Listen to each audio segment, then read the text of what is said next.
చూసినా కొద్దీ చూడాలనిపించేటువంటి అందమైన కళ స్పష్టంగా కనిపిస్తుంది.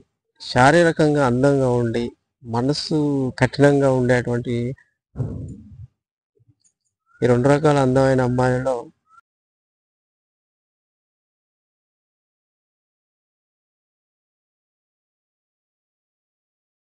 అందమైన అమ్మాయిలు. అందం అంటే చాలామంది ఆహ్, శరీరానికి సంబంధించినటువంటి చర్మ సౌందర్యంగా భావిస్తుంటారు చాలామంది. శారీరక ఆకృతిని చూసి చూడ్డానికి అద్భుతంగా అనిపించేటువంటి శరీర అందాన్ని చూసి అందంగా భావించేటువంటి వాళ్ళు చాలామందున్నారు. ఇంకొంతమంది ఎలా ఉంటారంటే, శరీరం ఒకటే కాదు, వారిలో ఉన్నటువంటి మనస్తత్వం అందమైందా కాదా అని, ఆ అందమైన శరీరం వెనకాల ఉన్నటువంటి అందమైన మనసు ఎలాంటిదో చూస్తారు. అది కూడా అందమైందయితే అప్పుడు ఆ మనిషిని అందమైన అమ్మాయిగా వర్ణించడం అనేది జరుగుతుంది. చాలామంది ఒక అందమైన అమ్మాయి అంటే చర్మ సౌందర్యం, శరీరం యొక్క ఆకృతిగా భావిస్తుంటారు. కాస్త అన్ని రకాల అవగాహన ఉన్న వాళ్ళు అందమైన శరీరంలో దాగి ఉండేటువంటి మనసు ఏదైతే ఉందో అది అందమైందా కాదో చూస్తారు. అంటే ఈ అందమైన వారిలో 2 రకాలు ఉంటారు. ఒకటి అందమైన శరీర ఆకృతి ఉన్నప్పటికీ వాళ్ళ మనసు మాత్రం చాలా ప్రమాదకరమైనటువంటి మనస్తత్వాన్ని కలిగి ఉంటారు. ఈ ఇంకొంతమంది అందమైన శరీరంతో పాటు సున్నితమైన, అందమైన, విశాలమైనటువంటి మృదువైన మానసిక స్థితిని కలిగి ఉంటారు. శారీరకంగా అందంగా ఉండి, మనస్సు కఠినంగా ఉండేటువంటి ప్రమాదకరమైనటువంటి మనస్తత్వం కలిగినటువంటి అమ్మాయిలు చూడ్డానికి చాలా అందంగా ఉన్న, వాళ్ళు చేసే పనులు కానీ, వాళ్ళు మాట్లాడే మాటలు కానీ, వాళ్ళు మెదిలే విధానం కానీ,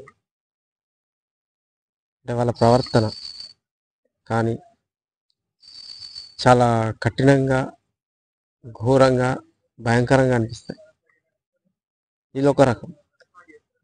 ఇంకొంతమంది శరీర ఆకృతి ఎంత అందంగా ఉంటుందో మనసు కూడా అంత సున్నితంగా, అంత అందంగా, సున్నితమైనటువంటి స్వభావంతో కూడినటువంటి ప్రవర్తన, మాట్లాడే విధానం, నడుచుకునే విధానం, ఎదుటి వాళ్లకు ఇచ్చేటువంటి గౌరవ మర్యాదలకు సంబంధించినటువంటి విషయాల్లో మృదువైన వ్యక్తిత్వాన్ని కలిగినటువంటి అందమైన అమ్మాయిలు ఉంటారు. ఈ 2 రకాల అందమైన అమ్మాయిలలో శరీర ఆకృతి అందంగా ఉండి మనసు అందంగా లేని వాళ్ళు ఎంత భయంకరంగా ప్రవర్తిస్తారంటే,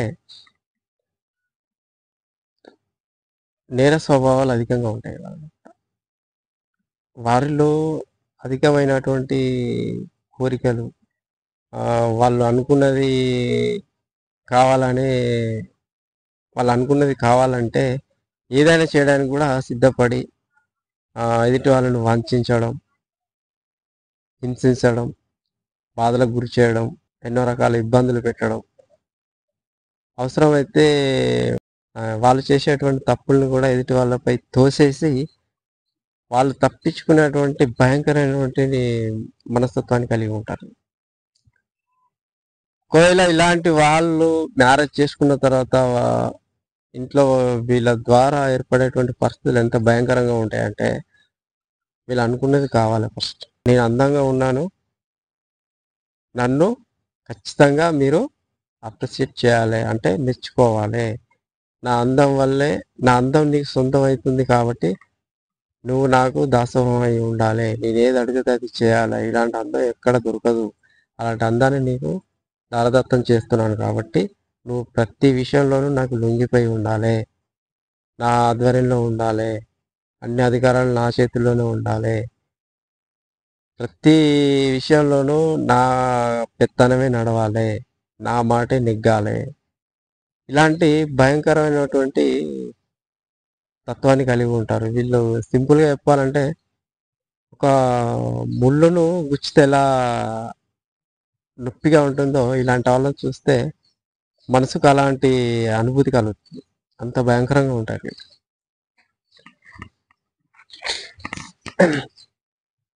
అయితే వీళ్ళు చేసేటువంటి పనులు ఎంత విచ్చలవిడి వ్యవహారాన్ని కలిగి ఉంటాయంటే, నేను అందంగా ఉన్నాను, ఎంత నీ లెక్క ఎంత, నేనున్న అందానికి ఎవరైనా నా అందానికి దాసోహమయ్యేటువంటి అవకాశాలు ఎన్నో ఉన్నాయి, నువ్వెంత అనే ఉద్దేశంతో భర్తను చిన్నచూపు చూసేటువంటి అవకాశాలు ఎక్కువ ఉంటాయి.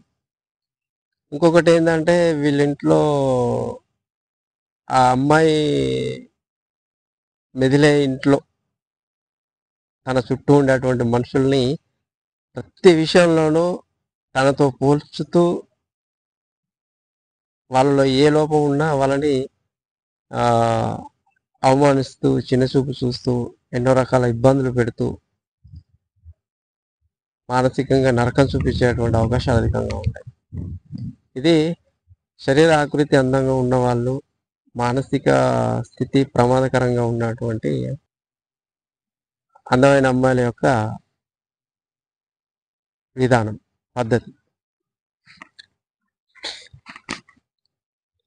ఇకపోతే శరీర ఆకృతితో పాటు వాళ్ళ మనసు కూడా అందంగా ఉన్నటువంటి అందమైన అమ్మాయిలు ఎలా ఉంటారంటే వీళ్ళు ఒకరిని నొప్పించరు, ఏ విషయంలోనూ ఇబ్బంది పెట్టరు. వీళ్ళకి ఇబ్బంది అనిపించినా కానీ దాంట్లో ఉన్న మూలాలేంటి, కారణాలేంటి ఆలోచించి ఆ కారణాలైన దృష్టి పెడతారే తప్ప వీళ్ళు మనసులను ఎప్పుడు ఫోకస్ చేయరు. ఎందుకంటే వీళ్ళకి అందమైన శరీరాకృతే కాకుండా మనసు కూడా అందంగా ఉంటుంది కాబట్టి అందమైన శరీరాకృతితో పాటు అందమైన మనసు ఉన్నటువంటి వీళ్ళలో సంతృప్తి అనేది ఉంటుంది. ఆ సంతృప్తి అనేది ఉన్నటువంటి వీళ్ళు ఎదుటి వాళ్ళని ఎట్టి పరిస్థితుల్లోనూ కించపరిచేటువంటి ప్రయత్నం చేయరు, నొప్పించే ప్రయత్నం చేయరు. చుట్టూ ఉన్న వాళ్ళు ఎలాంటి స్థితిలో ఉన్నా, వాళ్ళ అందం విషయంలో ఎలాంటి పరిస్థితుల్లో ఉన్నా, సరైన అందం లేకపోయినా, వికారంగా ఉన్నా, వాళ్ళ పరిస్థితులు ఎలా ఉన్నప్పటికీ ప్రతి ఒక్కరిని దగ్గర చేసుకొని తన సొంత మనుషుల్లాగా తనే వాళ్ళుగా మెదిలేటువంటి అవకాశం ఉంటుంది. ఎందుకంటే ఎదుటి వాళ్ళు బాధపడతారేమో అనేటువంటి ఆలోచన వీళ్ళలో ఉంటుంది. వీళ్ళు ఇలాంటి వాళ్ళని చేసుకున్నటువంటి మగాడి జీవితం ఎంత అద్భుతంగా ఉంటుందంటే స్వర్గంలా ఉంటుంది. ఎందుకంటే వీళ్ళు ఏ విషయంలో కూడా నొప్పించరు. భర్త ఒకవేళ తినకుండా ఇంట్లో నుంచి కనుక బయలుదేరితే తిన్నాడో లేదో కన్ఫర్మ్ చేసుకునేంత వరకు కూడా వీళ్ళు నిద్రపోరు. మళ్ళీ ఏ విషయంలో కూడా భర్తకి ఏదైనా ఇబ్బందులు ఉన్నా, మానసికపరమైనటువంటి ఇబ్బందులు ఉన్నా, బయట ఏమైనా టెన్షన్లు ఉన్నా, ఏమున్నా కూడా వాటిని తెలుసుకొని అవసరమైతే తను ఇన్వాల్వ్ అయ్యి ఆ ప్రాబ్లమ్ సాల్వ్ చేసేటువంటి అవకాశాలు ఏమైనా ఉంటే నేను కూడా ఆ ప్రాబ్లమ్ సాల్వ్ చేయడానికి ముందుంటాననేటువంటి ఆలోచనతో భర్తకు సపోర్ట్ చేసేటువంటి అవకాశాలు చాలా ఉంటాయి. ఇది అందమైన అమ్మాయిల యొక్క విధానం. వాళ్ళ అత్తమామల విషయంలో కానీ, ఇంట్లో ఆడబిడ్డల విషయంలో కానీ, ఇంట్లో ఎవరున్నా కానీ, పిల్లల విషయంలో కానీ, చుట్టుపక్కల వాళ్ళ విషయాల్లో కానీ, బంధువుల విషయాల్లో కానీ ఎలాంటి భేదాలు అనేటివి వీళ్ళలో ఉండవు. అందరూ మనుషులనే. ప్రతి ఒక్కరికి ఒక రకమైనటువంటి అందమైన భావం ఉంటుంది. ఆ భావంతోనే ప్రతి ఒక్కరు జీవిస్తుంటారు కాబట్టి ఎవరి అందమైన భావాన్ని కించపరచడానికి అవకాశం లేదు. ఎందుకంటే నాలో కూడా అలాంటి అందమైన భావాలే ఉంటాయి, నాలాంటి వాళ్ళే వాళ్ళందరూ అని చెప్పేసి ఆలోచించేటువంటి అవకాశం ఎందుకు ఉంటుంది అంటే వీళ్ళ లోపల వాళ్ళ మానసిక పరిస్థితి, వాళ్ళ మనసు చాలా సున్నితంగాను, అందమైంది గాను, సహజమైనటువంటి మధురమైన అనురాగాన్ని కలిగినటువంటి అందం కలిగి ఉంటారు మనస్సులో. అదే అందం వీళ్ళకు మొహంలో స్పష్టంగా కనిపిస్తుంది. మొహం ఎలా ఉంటుందంటే వీళ్ళది ఒక అందమైన కళ కనిపిస్తుంది. ఎలాంటి పరిస్థితిలో ఉన్నా గూడా, వీళ్ళు బాధలో ఉన్నా, సంతోషంలో ఉన్నా, వీళ్ళ మొహంలో కళ చాలా అద్భుతంగా చూ చూసినా కొద్దీ చూడాలనిపించేటువంటి అద్భుతమైన కళ ఉంటది వీళ్ళ మొహంలో.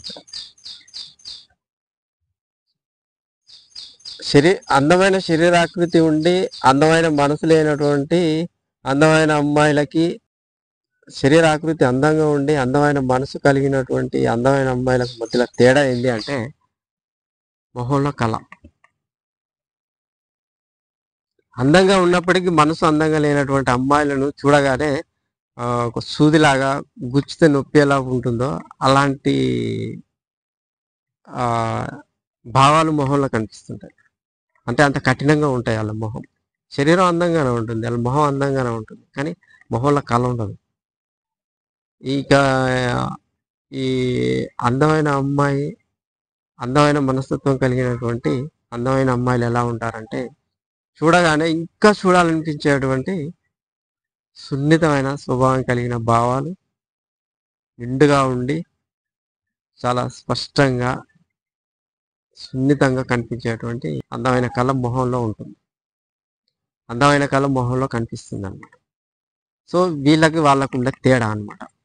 వాళ్ళు ఏంటంటే రాశి రంపాలు పెట్టడం, ఇబ్బందులు పెట్టడం, వాళ్ళ దేనికైనా తెగించేటువంటి ఆలోచనలో వాళ్ళు ఉంటారు. వీళ్ళు ఎలా ఉంటారంటే ఎలాంటి పరిస్థితినైనా అనుభవించడానికి సిద్ధంగా ఉంటారు. తన చుట్టూ ఉన్న వాళ్ళు, తన వాళ్ళు అనుకునే వాళ్ళందరిని ఎవరిని కూడా మానసికంగా కానీ, శారీరకంగా కానీ ఇబ్బందులు గురి చేసేటువంటి ఆలోచనలు చేయరు. ఎందుకంటే వాళ్ళకంటే అధికమైన సున్నితత్వం వీళ్ళ మనసులోనే ఉంటుంది కాబట్టి ఎదుటి వాళ్ళని నొప్పించాలంటే వీళ్ళకే కష్టంగా ఉంటుంది. అందుకే వీళ్ళు ఎదుటి వాళ్ళని అస్సలు ఇబ్బంది పెట్టరు. ఏదైనా పరిస్థితి లోపల వీళ్ళకి ఇబ్బంది అనిపించినా వాటిలోని మూలాలు, కారణాలు అన్నీ వెతికి ఆలోచించి పరిశీలించుకొని వాస్తవం ఏందో తెలుసుకొని అర్థం చేసుకొని ఆ పరిస్థితుల్ని అలవాటు చేసుకునేటువంటి అవకాశం ఉంటుంది. ఆ ఆలోచన చేస్తారే తప్ప ఎట్టి పరిస్థితుల్లోనూ ఎదుటి వాళ్ళని అస్సలు నొప్పించరు. ఇలాంటి వారికి అమాయకపు మొగాళ్ళు భర్తగా ఉంటే వాడి జీవితం ధన్యమైంది. ఇలాంటి వాళ్ళకి అందమైన ఒక ఇంటెలిజెన్స్ భర్తగా దొరికితే చాలా అద్భుతంగా ఉంటుంది. కానీ ఇలాంటి వాళ్ళకి కఠినమైన భయంకరమైనటువంటి మనస్తత్వం కలిగిన మగాడు భర్తగా దొరికితే వీళ్ళ జీవితం చాలా భయంకరంగా తయారవుతుంది. సో ఇదన్నమాట. అందమైన అమ్మాయిలు ఎట్టి పరిస్థితుల్లోనూ ఎదుటి వాళ్ళని నొప్పించేటువంటి అవకాశం ఉండదు. వాళ్ళ మొహంలో కూడా చూసినా కొద్దీ చూడాలనిపించేటువంటి అందమైన కళ స్పష్టంగా కనిపిస్తుంది. అదే అందంగా ఉన్నప్పటికీ మనస్సు అందంగా లేనటువంటి ఆడవాళ్ళు ఎదుటి వాళ్ళని లెక్క చేయరు, చిన్న చూపు చూస్తారు, మానసికంగా ఇబ్బంది పెడతారు, కష్టపెడతారు, ఈగో అధికంగా ఉంటుంది. ఎదుటి వాళ్ళను తన స్వార్థం కోసం ఎదుటి వాళ్ళని ఏదైనా చేసేటువంటి తెగింపు వాళ్ళలో ఉంటుంది. చాలా ప్రమాదకరమైనటువంటి ఆలోచనలతో కూడినటువంటి మనస్తత్వాన్ని కలిగి, ఆలోచనలను కలిగి ఎదుటి వాళ్ళని హింసించడానికైనా, మానసికంగా కష్టపెట్టడానికైనా వెనకాడరు. ఇది శరీర ఆకృతి అందంగా ఉన్నప్పటికీ మనస్సు మాత్రం అందంగా లేనటువంటి అందమైన అమ్మాయిల యొక్క విధానం. అదే శరీరాకృతి అందంగా ఉండి మనసు కూడా అందంగా ఉన్న వాళ్ళ మానసిక స్థితి చాలా సున్నితంగాను, ఏ విషయంలో కూడా చీమ కూడా ఇబ్బంది కలిగించేటువంటి ఆలోచనలు కూడా మనసులో లేనటువంటి సున్నితమైన మనస్తత్వం కలిగిన అందమైన అమ్మాయిలు. ఎందుకంటే వాళ్ళ మనసుకే హింసలు కానీ, బాధలను కానీ చూస్తే తట్టుకోలేనటువంటి మనస్తత్వం వాళ్ళలో ఉంటుంది కాబట్టి, సున్నితమైన మనస్తత్వం కాబట్టి ఎదుటి వాళ్ళని ఇబ్బంది పెట్టేటువంటి ఆలోచనలు అస్సలు చేయరు. ఇది అందమైన అమ్మాయిల యొక్క విధానాలు. 2 రకాల అందమైన అమ్మాయిలు ఉంటారు. ఒక రకం చాలా కఠినమైన వాళ్ళు, ఒక రకం చాలా సున్నితమైన స్వభావం కలిగిన వాళ్ళు. అందమైన అమ్మాయిల విషయంలో నాకు తెలిసిన చిన్న విశ్లేషణ.